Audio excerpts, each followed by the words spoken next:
Welcome to Mars. All right. Welcome back to Mars Radio. I'm here with another guest, another artist. This time he's out of Stockton, California. We are here with Hella Stax. So go ahead and introduce yourself to the platform. Let them know who you are and what you do. All right, well, I'm Hella Stax. I'm an artist coming out of Stockton, California. Also a graphic designer and a clothing designer. So, yeah. Okay, well, thank you for coming in today. We appreciate you. And let's start from the beginning. So where are you from? Born and raised Stockton, California, the best side of it, west side of Stockton, California. Okay, so Yeah. Stockton, California. And that's where you grew up? Yeah, born and raised. And what is something that comes to mind when you think of home? When you think of Stockton, what comes to mind? Well, for me, I always think that it's like one of the best places to grow up. I feel, I think you get the both sides of everything. You know what I mean? You get good and bad, but you know what I mean. Like I think you get to.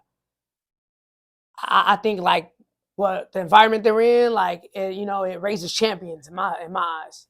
Okay. So growing up in Stockton, did you grow up with both parents? No, So you just grew up with your mom? grew up with my mom's, had a stepdad.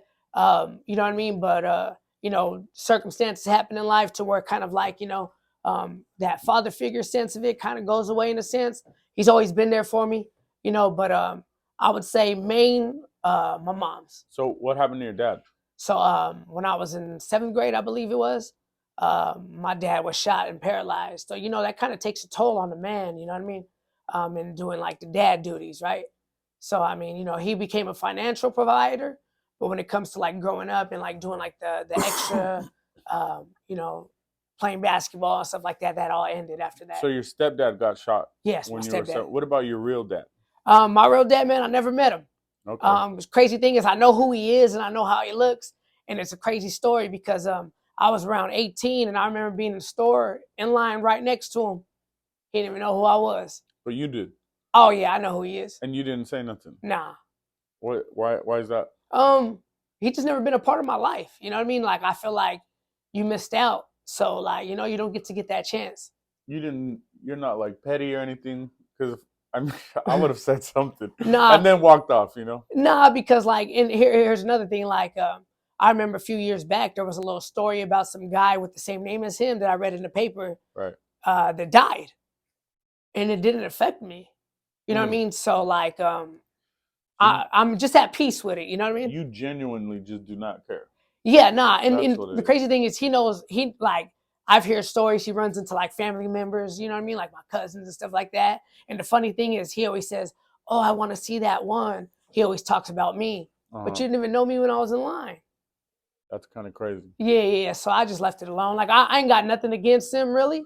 Right. But I don't got nothing for him either, you know? Yeah. Right. Okay, so you grew up in Stockton. Pops was just absent, so moms took on most of the responsibility, had a stepfather, and tragically he had an accident. So from that point on, it was pretty much no father figure as far as like the day-to-days and the stuff like that, as far as like you said, like playing basketball and being taught how to shoot a gun or any stuff like that. Well, it was I got 2 older brothers and I got 2 younger brothers. Okay. So my older brother really was like that father figure, and still to this day, like, I don't make decisions without really talking to him about it. You know what I mean? Like we're just that close. So I would say if anything, like, you know what I mean, he stepped in that sense, you know what I mean, like a big brother would, That's what's up. And what kind of upbringing did you have? Like when you were growing up as a child, were you like the nerd? Were you like the gangbanger? Were you like hustling into sports, or what kind of childhood did you have?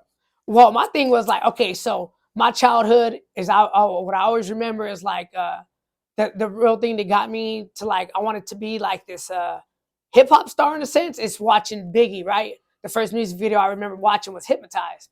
I remember him driving a Mercedes Benz and Coogee. So I always wanted to just have those type of things, right? That like, that we couldn't afford at the time. So I would consider myself as a young guy, as a young kid growing up, like I would say like I was like a hustler, like we used to steal DVDs from the Blockbuster or the Save Mart that was around my neighborhood, and we used to go to school and sell them.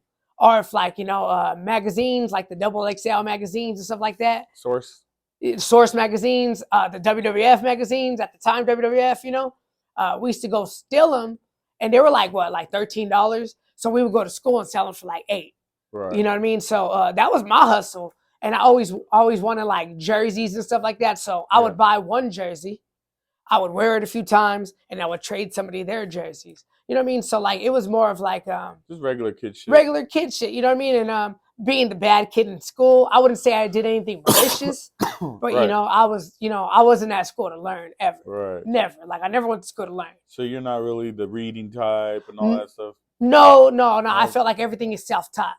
Visual learner. Yeah. Okay.